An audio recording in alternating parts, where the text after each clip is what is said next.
एक कदम विकास की ओर। अकेला मैं जीत नहीं सकता, अकेला मैं जीत नहीं सकता। साथ आप सभी का हो, आशीर्वाद आप सभी का हो तो हार भी नहीं सकता। तो भैया हो आप सभी का भाई, भतीजा, बेटा शीतला प्रसाद मिश्र, लाला भाई, सुपुत्र श्री शंकर दत्त मिश्र वैद्य जी ग्राम सभा कायमपुर से चुनाव मैदान में है। तो आप सभी भूलिएगा नहीं, इस बार लाला भाई को अपना अमूल्य मत देकर भारी मतों से विजयी बनाएं, ग्राम सभा कायमपुर का प्रधान बनाएं। मैं आपका भाई अवधि भोजपुरी गायक विकास पांडे और भाई राहुल मिश्रा डॉन महाराज के सहयोग से कायमपुर ग्राम सभा के जन जन के पास भेज रहे हैं एक प्यारा सा गीत। सुने और शेयर करें। आसरा म्यूजिक।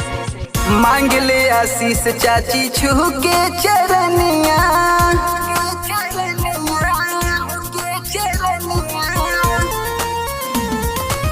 मांग ले आशीष चाची छू के चरनिया, देह दिया अपन दुलार। वोट मांगे बेटवा तोहार, ए चाची सुना वोट मांगे बेटवा तोहार। वोट मांगे बेटवा तोहार, ए चाची सुना वोट मांगे बेटवा तोहार। श्री शंकर दत्त मिश्र वैद्य जी एक ऐसे व्यक्तित्व जो अपने पूरे जीवन काल में हर वर्ग के सभी व्यक्तियों की दिन रात निस्वार्थ भाव से सेवा करते चले आए, जिसे भुलाया नहीं जा सकता। आज उन्हीं के सुपुत्र श्री शीतला प्रसाद मिश्र लाला भाई कायमपुर ग्राम सभा से चुनाव मैदान में हैं। तो आप सभी अपने भाई, अपने भतीजे, अपने बेटे को भारी मतों से विजयी बनाएं। शीतला प्रसाद मिश्र लाला भाई जिंदाबाद जिंदाबाद। दूसरा से नहीं दादा करी है करार हो, सबका से नीक शीतला बेटवा तोहार हो। दूसरा से नहीं होई कवनो सुधार हो, कायमपुर के शान शीतला बेटवा तोहार हो। सेवा तोहार करिए शीतला भैया, बदली न कबहू विचार। वोट मांगे बेटवा तोहार, ए दादी सुना वोट मांगे बेटवा तोहार।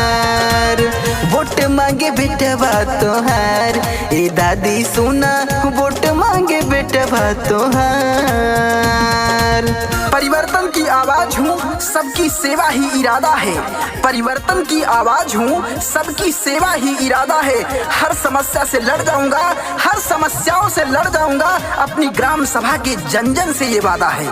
तो आपका भाई, भतीजा, बेटा शीतला प्रसाद मिश्र लाला भाई को भारी मतों से विजयी बनाएं, ग्राम सभा कायमपुर का प्रधान बनाएं। लाला भैया यही है सबके दुआर हो, अर्जी करी है अर्जी करा स्वीकार हो। है नहीं गैर हमें तो हर परिवार हो, मांगा तानी वोट माई कुर्ता पसार हो।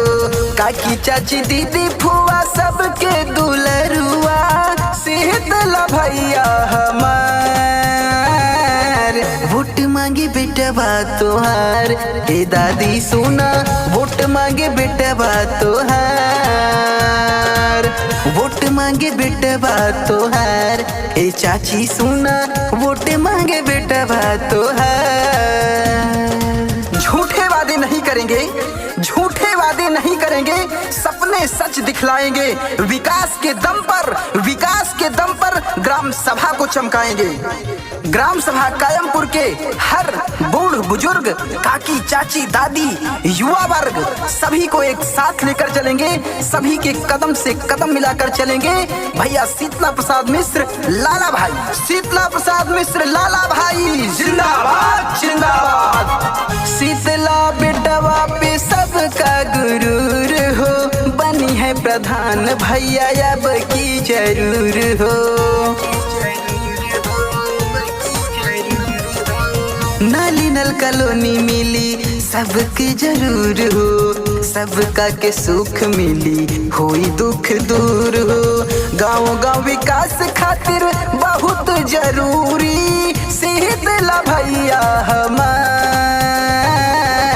वोट मांगे देवरा तोहार ए भाभी सुना, वोट मांगे देवरा तोहार, वोट मांगे बेटवा तोहार ए चाची सुना।